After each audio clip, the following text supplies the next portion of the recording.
140 per kilo na mga bangus pandaing. So shout out, kamusta ang pagbabakasyon?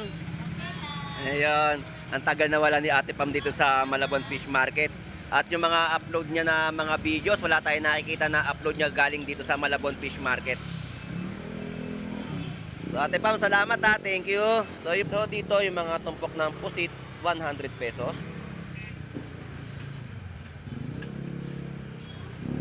At yung mga kabase, no? Yan po yung mga tumpukan, bitbit, lapis. So yan po yung mga ina-update po natin na latagan po rito. 160 na kada kilo. Mga salmon na local, talakitok, labahita, lapu-lapu, bubuli. Good morning. Boss, magkano yung ano mo? Dalagang bukid. Ganda ng dalagang bukid. Tapos yung mga per kilo dito na mga isdang labahita naman po dito ay 160. Magkano yan naman, bossing? 180 sa mga isdang dalagang bukid. Ito po yan. Espada, bossing. 180 sa espada. Itong sagisi. Ha? 170 po yung mga per kilo. Ang ganda ng ating sagisi, oh. Ito yung may nag-comment sa atin sa vlog natin, no? Masarap daw talaga itong ipaksiw. Ito po yung isdang sagisi. Yan po yung laman. So, napakagandang isdang sagisi na latag po na ibinibenta sa ating mga mamimili. Boss, thank you ha. Salamat.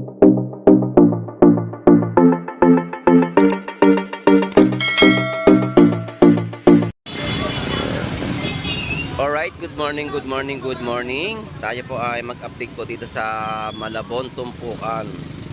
So, ito po yung sitwasyon po ngayon dito, no? So, update natin yung kanilang mga latagan na at mga presyohan na ibinebenta sa mga mamimili o ating mga kababayan. So, samahan niyo pong muli si Boss Lando Explorer. So, tara, let's go!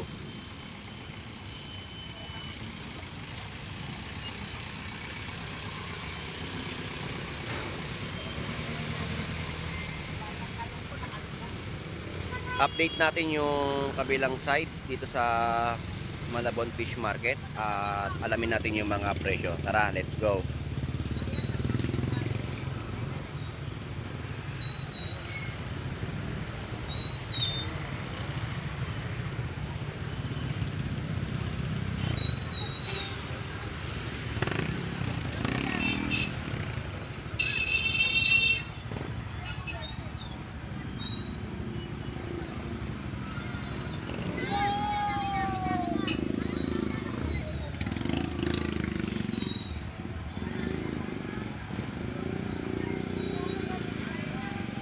Mga bangus na pandaing. Tepa, magkano kilo? Magkano? 140 per kilo na mga bangus pandaing. So shout out, kamusta ang pagbabakasyon? Ayun, ang tagal na wala ni Ate Pam dito sa Malabon Fish Market. At yung mga upload niya na mga videos, wala tayong nakikita na upload niya galing dito sa Malabon Fish Market. So Ate Pam, salamat ha, thank you. So yung presyo ng mga bangus pandaing niya po ay 140 na per kilo. At yung mga galunggong po dito ay 50 pesos na mga tumpukan at 100 pesos.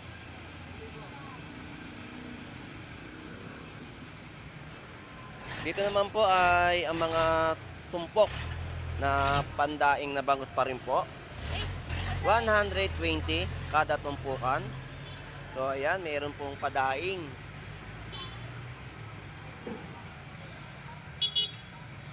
Ayan, may mga daing na po, no, na ini-slice. Good morning po. Shout out po.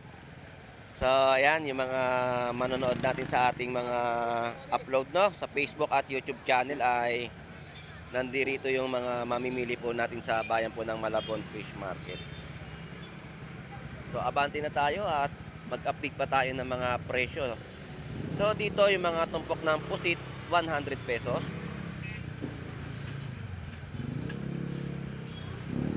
At yung mga kabase, no? Yan po yung mga tumpukan, bitbit, lapis.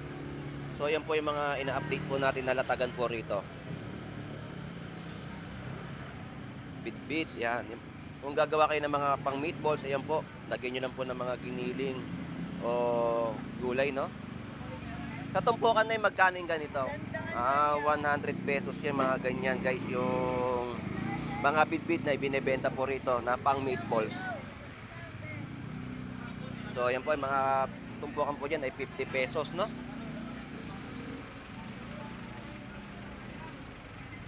Mga tinumpok na isda. Ayan. So, mga tumpukan, no? Mga 50 pesos. So, dito yung mga isdang tulingan. Yan po yung per kilo at gulyasan. 160 na kada kilo.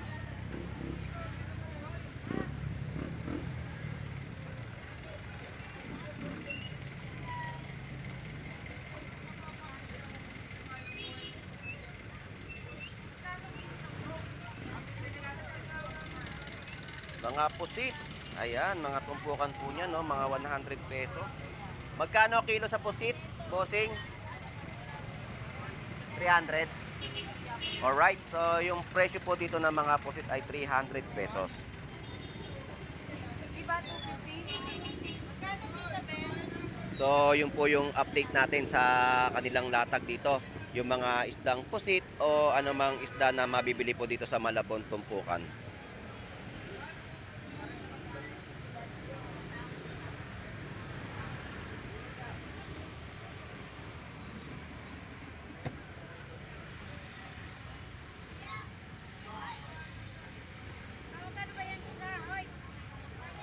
Mga isdang surahan at mga sagisi na latagan po dito at labahita. Boss, magkano presyo ng sagisi mo? 160 na per kilo. Bitilya 160 ang per kilo, no? Saka yung ano ito, labahita 180 ang per kilo. So yun po yung update natin sa kanilang mga latag po dito ng isdang bato sa halagang 160, bitilya, sagisi at 180 sa mga labahita. Bossing, thank you, salamat. Mga salmon na local, talakitok, labahita, lapu-lapu, bubuli. At ang ating mga bitilya dito ay 150 ang per kilo.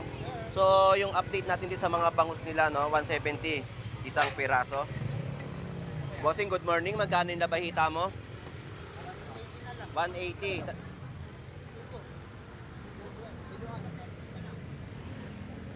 180 sa labahita. Lapu-lapu 240. Yung local mong salmon. Talakitok 240. Yan po yung presyo ng isdang talakitok, 240 na per kilo.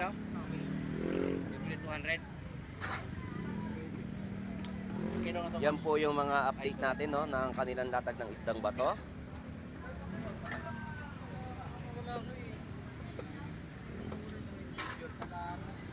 Ha? Ha? 360. Bossing, thank you. Salamat. Alright. Good morning. Boss, magkano yung ano mo? Dalagang bukid. Ganda ng dalagang bukid. Tapos yung mga per kilo dito ng mga isdang labahita naman po dito ay 160. Magkano yan mo, bossing? 180 sa mga isdang dalagang bukid. Ito po yan. Espada, bossing. 180 sa espada. Itong sagisi. Ha? 170 po yung mga per kilo. Ang ganda ng ating sagisi, oh. Ito yung may nag-comment sa atin sa vlog natin, no? Masarap daw talaga itong ipaksiw. Ito po yung isdang sagisi. Yan po yung laman. So, napakagandang isdang sagisi na latag po na ibinebenta sa ating mga mamimili. Boss, thank you, salamat. Alright. So, yun na nga po at na-update natin yung mga latagan po dito ng mga isdang bato at tawid naman tayo dito sa latagan naman po ng dalagang bukid sa tumpukan, 100 pesos. Napakaganda po. Pwede na kayo magprito o magsarsyado ng dalagang bukid. 100 pesos na tumpok. Ito naman po yung mga tumpok din po, no, na mga bangus, pandaing. 140, 130. 120 naman po sa per kilo ng tilapyang Batangas.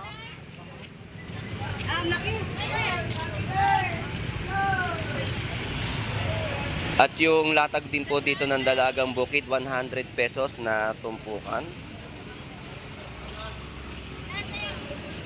100, may pang-ulam ka na.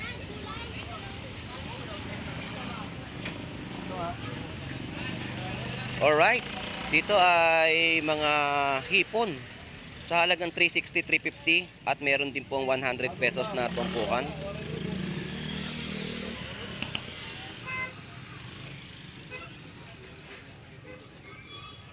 Singin nga bawal karne, kung bawal kagabi.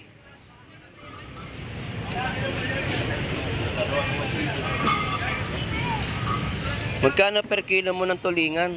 20 ang bossing. 2.20. Tumaas po ang presyo, 220 na per kilo ng tulingan. Presyo na lang yung tumataas. Ayun. Yung kaibigan ko, walang benta ngayon na, walang latag. Wala na hango. Wala pa kagabi, kaya di nakako. Mukhang nakarami ah. Thank you salamat. So dito yung mga bentahan naman po ng gulay ang ating i-update dito sa Malabon Fish Market. Tatawid lang po tayo dito at dito po ay makakabili po kayo ng mga pangsaktuhan na sahog sa inyong mga lutuing ulam na maihahanda sa pagkainan. Alright. So ito naman po yung mga gulay nila. Ayan. Yan po ay nagkakahalaga ng 20 pesos.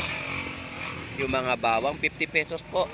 Ang mga sibuyas, tama po ba? 50 pesos? Ayun. Yung mga nakabalot na po, no, 50 pesos po yan na inyong mabibili at 20 pesos.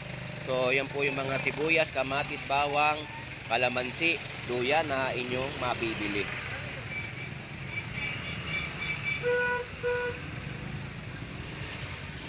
So ganito rin po yung presyo ng kanilang latag dito.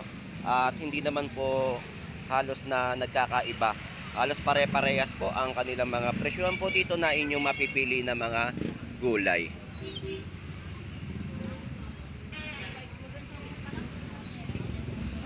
So tuloy-tuloy lang po ang ating pag-update dito po sa kanilang latagan ng gulay. So shout out sa ating mga OFW na naghahanap buhay po sa ibang bansa.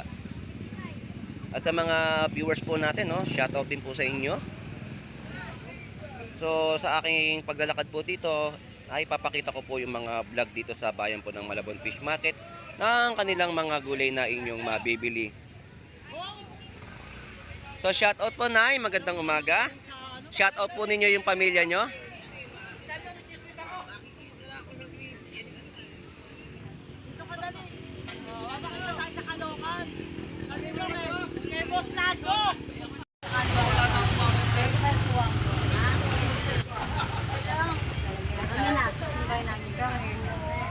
Magkano repolyo mo?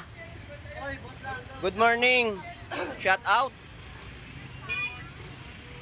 Shoutout sa mga followers natin dyan, Boss Sando. Yun, shout out po sa inyong lahat at sa mga taga-subaybay natin sa ating pagbablog sa bayan po ng Malabon Fish Market. Shout out po.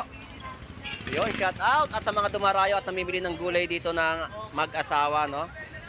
So magkano ngayon yung repolyo natin? 70 na per kilo na mga repolyo. Nauhaw na si Gandara.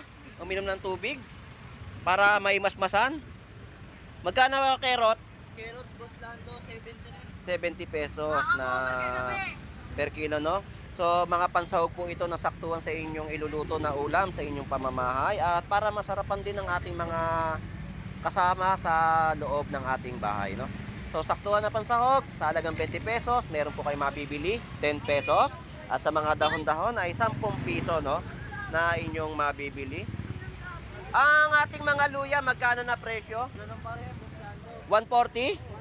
180 na per kilo ng luya. Eh yung mga patatas mo? Patatas, 80. 80. So 80 pesos na per kilo ngayon ng patatas. Eh, yung Baguio beans mo? 100 pesos no, na mga kilo ng mga Baguio beans. So maraming salamat sa pag-entertain kay Boss Lando Explorer. Boss Lando, shoutout sa mga dyan. Basta-basta natin. Ayun, iyon ang sinasabi ko. Minsan mapunta ako sa bahay ninyo at malapit lang tayo dyan sa lugar ng Longos. So, ayun, nagtatali ng kanya mga ititinda, no? So maraming salamat ha. Thank you. Salamat. Alright, so yun na nga po at na-update natin dito yung mga paninda nilang gulay dito sa bayan po ng Malabon Fish Market. At busy pa rin po ang ating kaibigan na si Boy Bangus. So hanggang dito na lang po. Ito po muli si Boss Lando Explorer. Enjoy and be safe po sa ating lahat. God bless po and bye bye.